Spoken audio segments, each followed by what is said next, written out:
Namaskar. A good day to all of you. In this video, I am going to share certain points regarding ISKCON group. Why I don't agree with ISKCON and the teachings of ISKCON. I am an unbiased thinker, a neutral thinker. I do a lot of reading. I am a philomath. So I approach each and everything with a neutral mindset. Okay. Now, I have read plenty of books from ISKCON.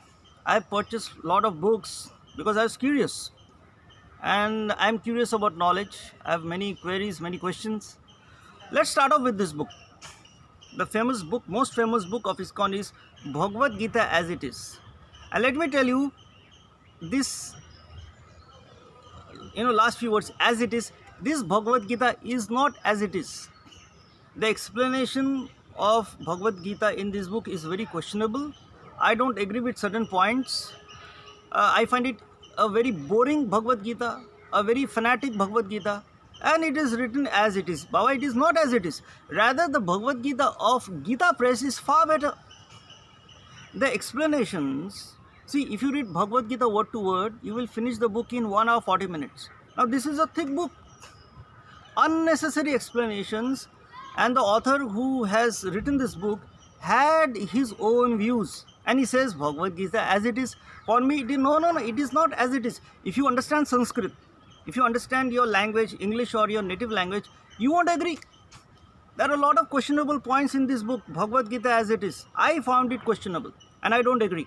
My rating for this Bhagavad Gita of ISKCON is 2 stars out of 5. Only 2 stars.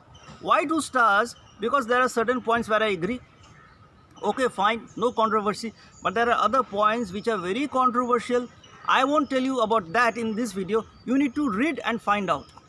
And you will agree with me that certain points are not convincing. Yeah, I know it is a bestseller, a lot of people read. But if you read other Bhagavad Gitas, make a comparison, you will find that there are certain points which are really questionable, toxic and poisonous. Now here, their second book is big one, Srimad Bhagavatam, first canto.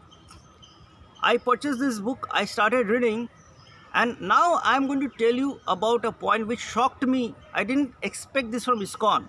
This is page number, I will read it for you, Page number 560, and regarding prostitution, the comment made in this book is shocking. Let me read it for you. It says, page number 560 of Srimad Bhagavatam, first canto. It says here, devotional service to the Lord is uncheckable in all circumstances.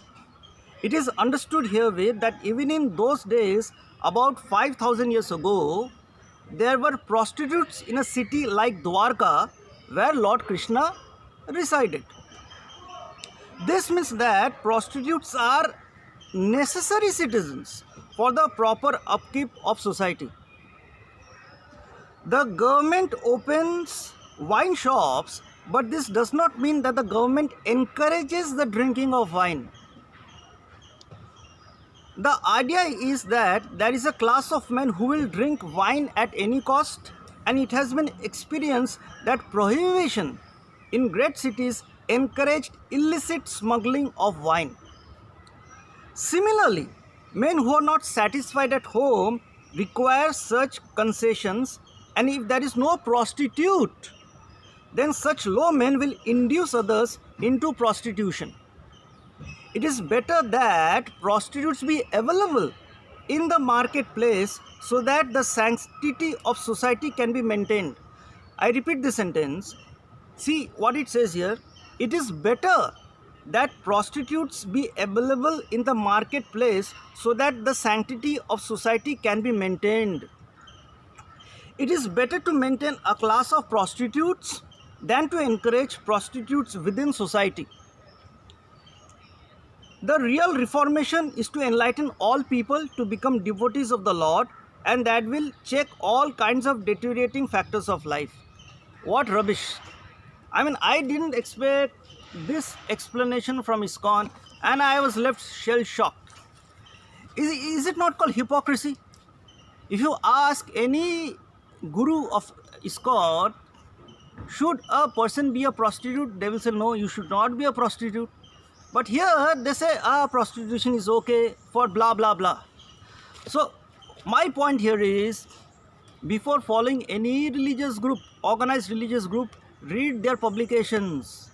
Go deep into it. And there you will find the toxic, fanatic elements. That is why I do not follow any organized religious group, any organized religion, because I want to live a life of integrity, a life without prejudice, to see life as it is. This book, Bhagavad Gita, is not as it is. It is a false claim. So read different versions of Bhagavad Gita. I have done that. And maybe in my further book reviews, I will talk about certain versions of Bhagavad Gita that you will find it very enjoyable. You must enjoy what you read. You must learn something good from what you read, isn't it? I keep reading.